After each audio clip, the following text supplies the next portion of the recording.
नमस्कार, बहुत स्वागत है आपका न्यूज़ 18 के डिजिटल प्लेटफॉर्म पर। मैं हूं प्रशांत कटारे और आज बात फिर अमेरिका, ईरान, इजराइल की। कैसे अमेरिका इस युद्ध में फंस गया है, बताएंगे आपको। आखिर ईरान ने कैसे खाली करा दी यूएस की सोने की लंका। क्या रूस चीन के आगे फंस गया है अमेरिका या फंस जाएगा अमेरिका? आखिर कैसे हथियारों का जखीरा अमेरिका का खाली हो चुका है, अब चिंता का सबब कैसे बन गया है, आज पूरी डिटेल आज के इस वीडियो में।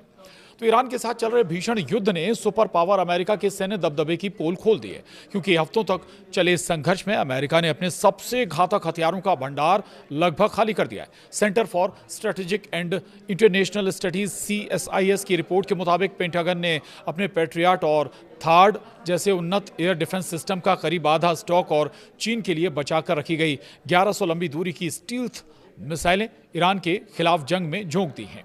क्या दुनिया के सुपर पावर अमेरिका का दबदबा अब खत्म होने वाला, ये सवाल है। तो ईरान के साथ हफ्तों तक चले भीषण युद्ध के बाद अमेरिका ने अपनी सोने की लंका यानी अपने सबसे घातक हथियारों का भंडार लगभग खाली कर दिया है। हालात ये हैं कि राष्ट्रपति डोनाल्ड ट्रंप अब एक तरफा किनारे लग गए हैं और दुनिया के सामने अमेरिका की पोल खुलती नजर आ रही है। ये वो हथियार थे जो अमेरिका ने भविष्य में चीन और रूस जैसी महाशक्तियों से निपटने के लिए सहेज कर रखे थे। ईरान युद्ध में कितना बारूद अभी तक फूंका जा चुका है या अमेरिका फूंक चुका है, ये बताते हैं आपको। ईरान के खिलाफ चले 7 हफ्तों के अभियान में अमेरिका ने जिस रफ्तार से हथियारों का इस्तेमाल किया है वो चौंकाने वाला है। Centre for strategic and international studies CSIS और न्यूयॉर्क टाइम्स की रिपोर्ट के मुताबिक अमेरिका ने अपने सबसे आधुनिक हथियारों का एक बड़ा हिस्सा इस्तेमाल कर लिया है। और इनमें अगर बात करें जो महत्वपूर्ण हथियार हैं, मिसाइल हैं, इनमें पैट्रियट और थार्ड मिसाइल। अमेरिका ने अपने पैट्रियट एयर डिफेंस इंटरसेप्टर का करीब 50% और थार्ड मिसाइलों का लगभग आधा स्टॉक अभी तक खत्म कर दिया है। वहीं टॉमहॉक क्रूज मिसाइल का अगर जिक्र करें तो अमेरिका ने करीब 1000 टॉमहॉक मिसाइलें दागी हैं, जो उसके पूरे साल की खरीद से 10 गुना ज़्यादा है। वहीं चीन के लिए जो रखी मिसाइलें थीं उनका भी इस्तेमाल कर लिया है। तो सबसे चिंताजनक बात यह है कि चीन के साथ संभावित युद्ध के लिए बचाकर रखी गई 1100 लंबी दूरी की स्टील्थ क्रूज मिसाइलें भी इस जंग में इस्तेमाल हो चुकी हैं। इसे यूएस की मैथ प्रॉब्लम क्यों कह रहे हैं विशेषज्ञ, अब ये भी आपको समझाते हैं। तो रक्षा विशेषज्ञों का मानना है कि ये केवल हथियारों के खत्म होने का सवाल नहीं बल्कि उन्हें दोबारा बनाने का है। एक रिपोर्ट के मुताबिक जितना बारूद अमेरिका ने कुछ हफ्तों में फूंक दिया, उसे दोबारा बनाने में 1 से 4 साल का समय लग सकता है। अब अमेरिकी कारखाने उतनी तेजी से मिसाइलें नहीं बना पा रहे हैं जितनी तेजी से युद्ध के मैदान में उनकी खपत हो रही है। सीनेटर मार्क केली ने चेतावनी दी है कि ईरान के पास ड्रोन और मिसाइलों का विशाल भंडार है और एक समय ऐसा आएगा जब अमेरिका के पास उन्हें रोकने के लिए मिसाइलें ही नहीं बचेंगी। एशिया और यूरोप की सुरक्षा दांव पर लगी हुई है। ईरान के मोर्चे को संभालने के लिए पेंटागन को एशिया और यूरोप में तैनात हथियारों को वहां से हटाना पड़ा है। दक्षिण कोरिया में तैनात मिसाइल डिफेंस सिस्टम को भी ईरान के खिलाफ युद्ध में झोंक दिया गया है। इससे चीन और रूस जैसे देशों के खिलाफ अमेरिका की तैयारी कमजोर हुई है। तो बताते हैं आपको आखिर कितना महंगा पड़ रहा है ये युद्ध। तो ये जंग अमेरिका की जेब पर भी बहुत भारी पड़ रही है। इस युद्ध का खर्च हर दिन करीब $1 बिलियन है। एक पैट्रियट मिसाइल की कीमत करीब 4 यूरो मिलियन यानी करीब 33 करोड़ रुपए और एक टॉमहॉक की कीमत $3.6 मिलियन यानी करीब 30 करोड़ रुपए है। दुश्मन के सस्ते ड्रोन्स को गिराने के लिए इतनी महंगी मिसाइलें चलाना अमेरिका के लिए घाटे का सौदा साबित हो रहा है।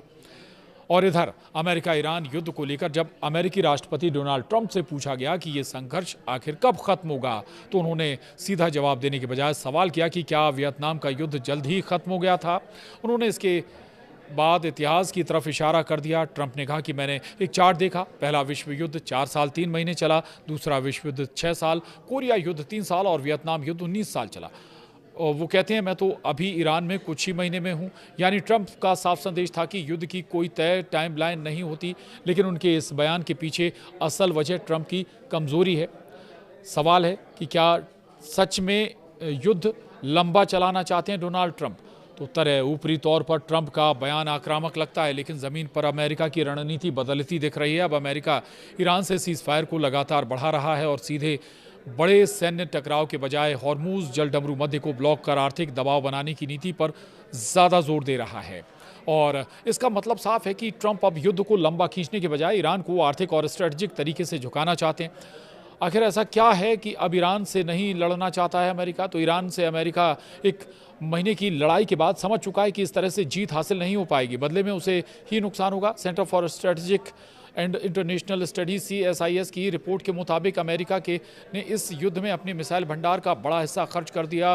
द वॉल स्ट्रीट जर्नल के अनुसार अमेरिका 1000 से ज़्यादा टॉमहॉक मिसाइलें और करीब 2000 एयर डिफेंस इंटरसेप्टर इस्तेमाल कर चुका है। वहीं न्यूयॉर्क टाइम्स की रिपोर्ट बताती है कि 1100 से ज़्यादा लंबी दूरी की क्रूज मिसाइलें, 1000 से ज़्यादा टॉमहॉक, 1200 से ज़्यादा पैट्रियट इंटरसेप्टर और हज़ारों अन्य प्रिसीजन स्ट्राइक हथियार खर्च हो चुके हैं। ये सिर्फ आंकड़े नहीं है, ये अमेरिका की सैन्य ताकत के तेज़ी से खाली होते तरकश की कहानी बताते हैं। तो अमेरिका के लिए आखिर कितना बड़ा खतरा बताते हैं विशेषज्ञ इस स्थिति को? विशेषज्ञों के मुताबिक ये सिर्फ ईरान तक सीमित मामला नहीं है। CSIS ने चेतावनी दी है कि अगर इसी तरह हथियार खर्च होते रहे तो अमेरिका के लिए चीन जैसे बड़े प्रतिद्वंदी से मुकाबला करना मुश्किल हो सकता है।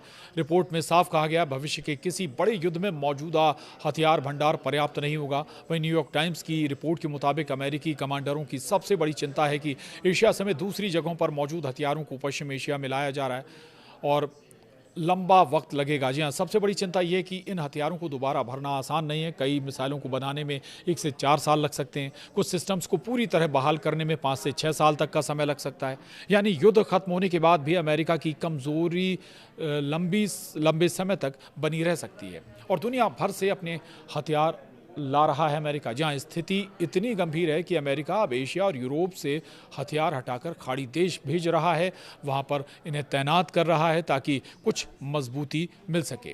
एक्सपर्ट्स क्या कह रहे हैं बताते हैं आपको। CSIS के वरिष्ठ रक्षा विशेषज्ञ मार्क कैंसियन ने चेतावनी दी है कि इतने बड़े पैमाने पर हथियारों का इस्तेमाल अमेरिका के लिए खतरे की खिड़की खोल सकता है। उनके मुताबिक अगर इसी तरह खर्च जारी रहा तो अमेरिका को भविष्य में चीन जैसे बड़े प्रतिद्वंदी से निपटने में मुश्किल आ सकती है।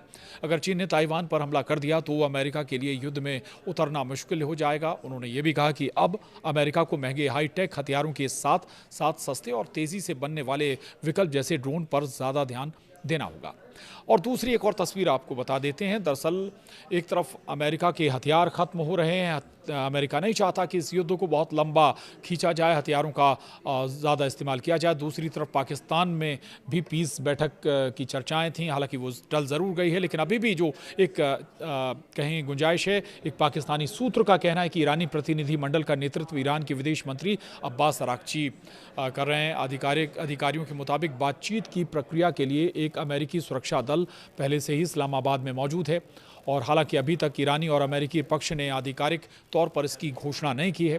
इससे पहले शुक्रवार को ईरान के विदेश मंत्री ने पाकिस्तानी सेना प्रमुख कासिम मुनीर और विदेश मंत्री इसहाक डार से बात कर सीज फायर से जुड़े मुद्दों पर चर्चा करने की जानकारी भी दी थी। तो एक रोशनी अभी भी बची हुई है इस पीस बैठक की। अमेरिका भी चाहता है कि वो जल्द इस युद्ध से निकल जाए, लेकिन जबकि ईरान लगातार चेतावनियां भी दे रहा है कि अभी वो और लंबे युद्ध लड़ सकता है, किसी भी सूरत में उसे कमज़ोर ना आंका जाए। और उसने ये दिखा भी दिया है इतने हफ्तों के इस युद्ध ने, यानी परेशानी ईरान की कम, अब अमेरिका की ज़्यादा नज़र आ रही है इस युद्ध में। तो आज के इस वीडियो में इतना ही।